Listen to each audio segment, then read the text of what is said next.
आज के इस वीडियो में क्लास 10 के गणित के महत्वपूर्ण प्रश्न के बारे में बताएंगे और यह महत्वपूर्ण प्रश्न हर साल के पेपर में पूछा जाता है। तो आप सभी लोग इस प्रश्न को अच्छे से तैयार करके एग्जाम देने जाइएगा। यहाँ पर जो क्वेश्चन दिया गया है, ओ केंद्र के एक वृत्त की त्रिज्या 5 सेमी है। इसकी एक जीवा पी क्यू 8 सेमी लंबी है।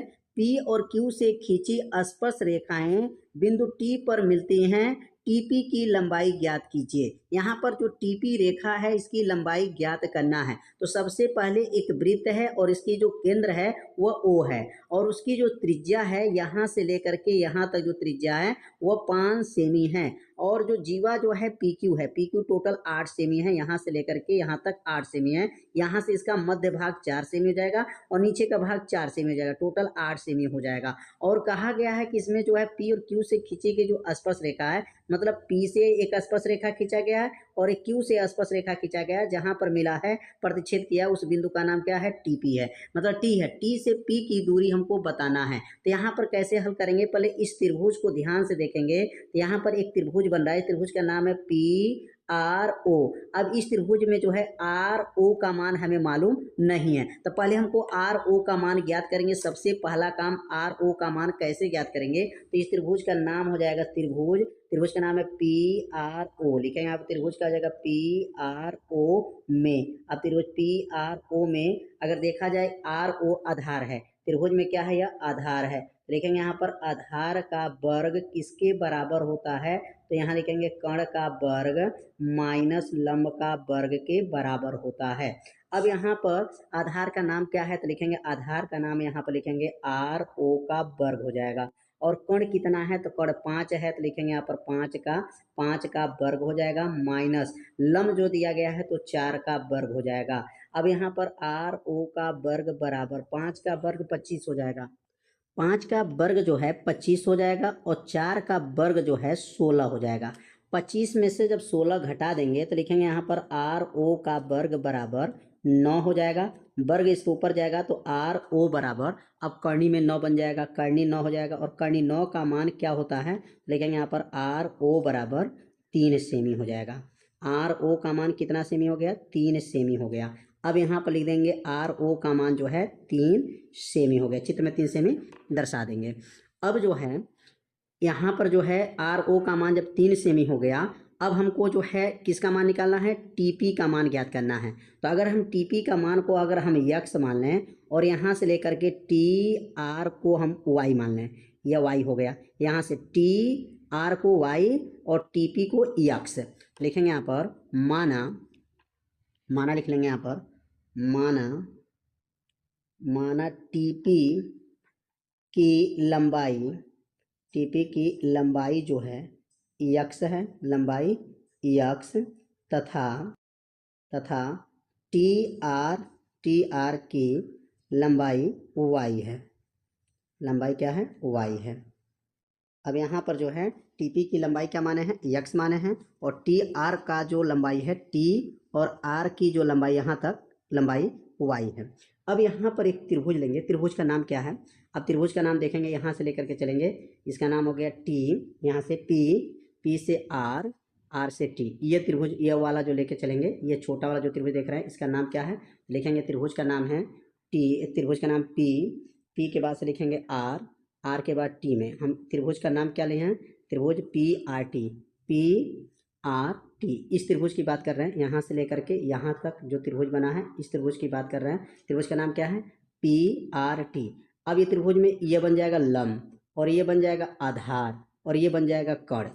तो यहाँ लिखेंगे इस त्रिभुज के सूत्र के अनुसार बनेगा कि कर्ण का सूत्र होता है कर्ण का वर्ग बराबर लंब का वर्ग प्लस आधार का वर्ग हो जाएगा। अब इसमें कर्ण कितना है, तो इस त्रिभुज में कर्ण कितना है, तो कर्ण को क्या माना गया है, यक्स माना गया है। तो यहाँ लिखेंगे यक्स का वर्ग हो गया। लंब कितना है, तो लंब 4 है, तो 4 का वर्ग हो जाएगा, 4 का वर्ग हो गया, प्लस आधार जो है वाई है, तो आधार वाई का वर्ग हो जाएगा। अब अगला लाइन क्या बनेगा, यहाँ पर अगला लाइन जो बनेगा यक्स का वर्ग हो गया, 4 का वर्ग 16 प्लस वाई का स्क्वायर, समीकरण नंबर 1। तो समीकरण नंबर 1 जो बना आप लोगों को अच्छे से समझ में आ गया होगा। ये त्रिभुज लेकर के चले हैं और इस त्रिभुज में लंब हो गया, ये आधार हो गया और ये कर्ण हो गया। अब ये बड़ा वाला त्रिभुज लेके चलेंगे। अब बड़ा वाला त्रिभुज का क्या नाम है, लिखेंगे त्रिभुज, त्रिभुज बड़ा त्रिभुज का नाम है ओ से हम लोग चलेंगे पी से टी, ओ पी टी में। अब ये बड़ा वाला त्रिभुज हो गया, त्रिभुज का नाम क्या लिखेंगे यहाँ पर, ओ पी टी में। यहाँ त्रिभुज देख सकते हैं, बड़ा त्रिभुज का नाम क्या है, ओ पी टी में। अब इसमें जो है देखेंगे सबसे बड़ा ये हो जाएगा कर्ण। अब यहाँ से लेकर के यहाँ तक कर्ण बनेगा, कर्ण यहाँ से लेकर के यहाँ तक हो गया, क्या होगा, y+3 ये कर्ण हो गया, ये लंब होगा, ये आधार हो जाएगा।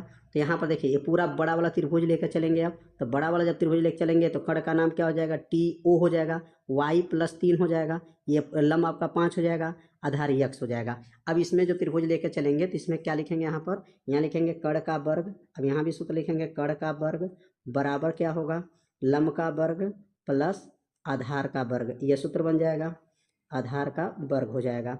अब इसमें कर्ण कितना है, तो कर्ण जो बताया गया है, अब कर्ण ये बड़ा वाला त्रिभुज हो गया तो कर्ण जो है पूरा लिया जाएगा, यहाँ से यहाँ तक कर्ण होगा, यहाँ से यहाँ तक का मान टोटल क्या होगा, y+3 हो जाएगा। तो क्या बनेगा यहाँ पर y+3 का होल स्क्वायर हो जाएगा, कर्ण का मान हो गया y+3 का होल स्क्वायर हो गया। लंब कितना है, तो लंब 5 है तो 5 का वर्ग हो जाएगा, आधार क्या है x हो जाएगा, x का वर्ग हो जाएगा। एक बार और देख लेते हैं, देखिए यहाँ से लेकर के ये कर्ण होगा, बड़ा वाला त्रिभुज में कर्ण हो गया, लंब हो गया, ये आधार हो गया, मान को भर दिया गया, मान भर करके इसको हल करेंगे तो क्या बनेगा, इसका होल स्क्वायर तोड़ेंगे तो y का a का स्क्वायर प्लस b का मतलब हो जाएगा 3 का स्क्वायर प्लस 2 गुणे y गुणे 3, a square b square 2ab हो जाएगा। 5 का वर्ग क्या बनेगा 25 प्लस हो जाएगा यहाँ पर x का वर्ग।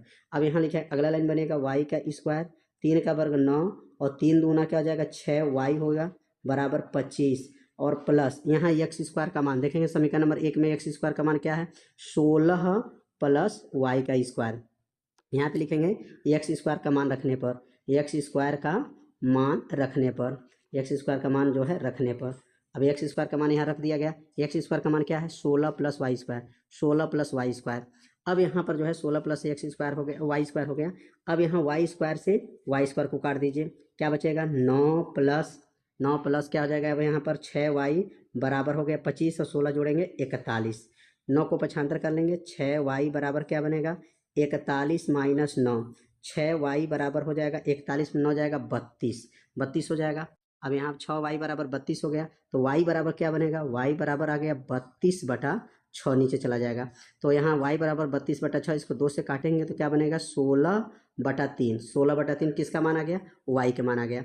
अब यह y वाला मान जो है, यह y वाला मान जो है 16/3 जो निकला है, y के मान यहाँ पर रख देंगे, इस समीकरण में y के जगह पर रखेंगे, y के जगह पर क्या है 16/3, इसके स्थान पर रख करके हल करेंगे तो x का मान निकल जाएगा यहाँ पर। अब y का मान जिस समीकरण 1 में रखने पर, अब अगला लाइन जो बनेगा, अब यहाँ लिखेंगे y का मान क्या आया था 16/3 आया था, वह समीकरण नंबर 1 में रखने पर, समीकरण 16/3 जो है 16/3 सेमी जो आया था वो किस में रखेंगे, समीकरण 1 में रखने पर, समीकरण 1 में रखने पर। अब समीकरण 1 क्या था, तो समीकरण 1 क्या था x स्क्वायर बराबर 16 प्लस y का वर्ग था। अब अगला लाइन बनेगा x स्क्वायर बराबर 16 प्लस y का मान क्या भरेंगे 16/3, 16/3 का स्क्वायर हो जाएगा, x का स्क्वायर बराबर हो गया 16 प्लस 16 का वर्ग 256 हो जाएगा और 3 का वर्ग क्या होगा, 3 का वर्ग 9 हो जाएगा। यहाँ 16 का वर्ग 256 और 3 का वर्ग 9, 9 में 16 का गुणा करेंगे तो x स्क्वायर बराबर 144, 16 9 144 प्लस 256 बटा नीचे 9 हो जाएगा। अब 144 और 256 को जोड़ेंगे तो क्या बनेगा, यहाँ पर x स्क्वायर बराबर 400 हो जाएगा, 400/9 हो जाएगा, वर्ग इसके ऊपर जाएगा तो x बराबर करनी में 400 बटा में क्या बनेगा 9, करनी 400 का मान, करनी 400 का मान क्या हो जाएगा x बराबर 20/3। अब यहाँ पे लिख लेंगे अतः TP की लंबाई, और TP की लंबाई क्या माना गया था, x माना गया था, TP की लंबाई x और x का मान क्या आ गया 20/3 सेमी, यही इसका क्या हो जाएगा आंसर हो जाएगा। थोड़ा सा क्वेश्चन बड़ा था लेकिन ये क्वेश्चन बहुत ही IMP है और यह प्रश्न हर साल के पेपर में पूछा जाता है, तो ऐसे प्रश्नों को आप सभी लोग अच्छे से तैयार कर लीजिएगा।